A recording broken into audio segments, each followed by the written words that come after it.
ఓ మీడియాతో మాట్లాడుతూ కేటీఆర్ తనపై ఆరోపణలు చేయడం సరికాదని దుర్గం చిన్నయ్య బాధితురాలు సేజల్ తెలిపింది. ఇక పార్టీని కాపాడుకోవడం కోసం కేటీఆర్ ప్రయత్నిస్తున్నారని, అందులో భాగంగానే తనకు కనీస అపాయింట్మెంట్ కూడా ఇవ్వలేదన్నారు. ఎమ్మెల్యేను కాపాడుకోవడం కోసం తనపై నిందలు వేయడం సరికాదని సేజల్ మండిపడ్డారు.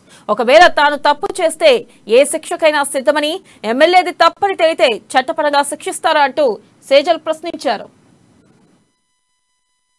మాట్లాడుంటారని చెప్పేసి నేను అనుకుంటున్నాను.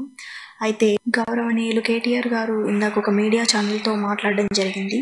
అయితే అందులో మేము ఆరోపణలు చేస్తున్నామని చెప్పేసి కేటీఆర్ గారు ప్రత్యక్ష సాక్షిలాగా అక్కడ ఉండి చూసి చెప్పినట్టు మాట్లాడడం చాలా బాధాకరం. ఎందుకంటే మాకు కేటీఆర్ గారు కేసీఆర్ గారు న్యాయం చేయాలని చెప్పేసి మేము డే ఫస్ట్ నుంచి ఈ రోజు వరకు వాళ్ళ అపాయింట్మెంట్ కోసం ఎదురు చూస్తూనే ఉన్నాము. అయితే కేటీఆర్ గారు పార్టీని కాపాడుకోవడం కోసం ఇలా మాట్లాడుంటారని చెప్పేసి నేను అనుకుంటున్నాను. అయితే ఇప్పటికైనా దీని మీద పూర్తిగా ఎంక్వైరీ చేసి నిజాలు బయటికి తీసి ఎవరైతే దోషులో వాళ్ళని శిక్షించాలని చెప్పేసి నేను అడుగుతున్నాను.